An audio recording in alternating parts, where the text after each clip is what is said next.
Muy buenos días. El día de hoy les voy a hablar sobre el Imperio Romano y su división. Para entender esto hay que entender perfectamente lo que fue el Imperio Romano.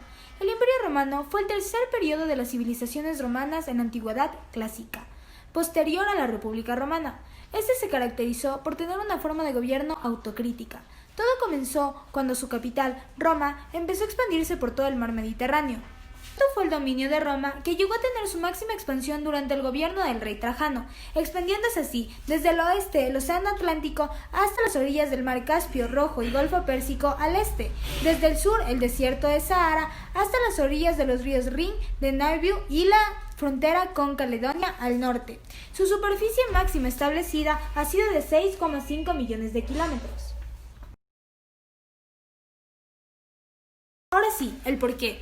Al inicios del siglo III, el Imperio Romano vivió una época llena de guerras civiles y divisiones internas que parecían no tener fin. A esto se le denominó la crisis del siglo III. A finales de dicho siglo, el imperio se desangraba política, económica y militarmente.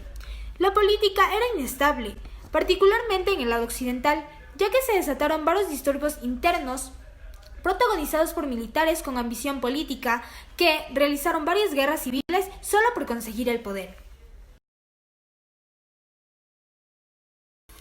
Por todo aquello, Occidente sufrió de forma mucho más contundente las consecuencias de la crisis del siglo III. Por otro lado, Oriente, siendo mejor administrado, más urbanizado y con mayor renta por capital, logró recuperarse poco a poco, sin importar las amenazas fronterizas por parte de godos y persas. Esto se debió a los ingresos precedentes de los fértiles de Anatolia y Egipto, por su mayor cohesión interna y por su población que era más establecida y menos golpeada por guerras civiles, por pestes y por corrupción, como en cambio era en Occidente.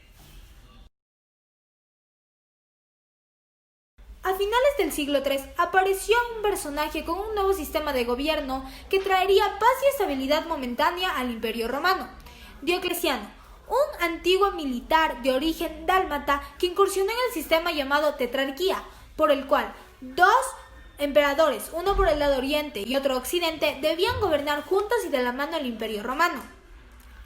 Diocleciano nombró a Maximiano como su coemperador en el año de 286, y en el 293 Gladiano y Constancio Cloro fueron alzados de nivel a Césares, que significa herederos de los Augustos.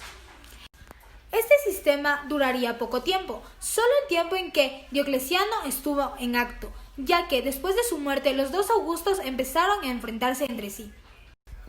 Esta sería la primera vez que el Imperio Romano se divide de manera oficial para así hacer las tareas del gobierno más eficientes.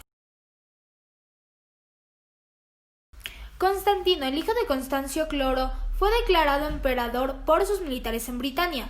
Él logró imponerse a todos sus imponentes por el trono y logró liderar 20 años seguidos, y así acabar con cualquier rastro de la tetrarquía.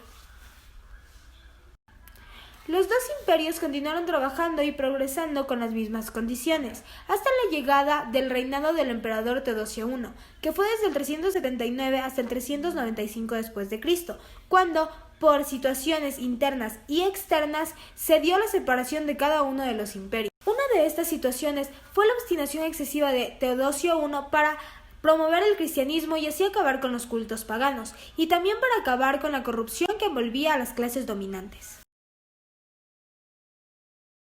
En el periodo del 376 al 382 después de Cristo, la guerra gótica afectó severamente al Imperio Occidente, aun cuando la mayoría de los enfrentamientos contra los bárbaros se dieron en el Imperio Oriente. En la batalla de Adrianópolis, en el año de 378 después de Cristo, el gobernador de Oriente, Valente, fue derrotado por Fritigerno de los godos, en una batalla que muchos historiadores la denominan como el inicio del fin del Imperio Romano. Sin embargo, el declive del poder romano había comenzado mucho antes que la derrota en la batalla de Adrianópolis, según el criterio de muchos historiadores, con la deposición del último emperador romano Rómulo Augusto por parte del rey germánico Odoacro, el 4 de septiembre de 476 después de Cristo. Ahora citaré un comentario del historiador Guy Halsall.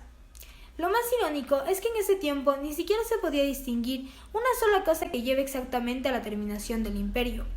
Todos sus hechos decisivos para el declive fueron elaborados por personas que buscaban crear una mejor posición para sí mismas, utilizando la estructura imperial que existía en la cuarta centuria.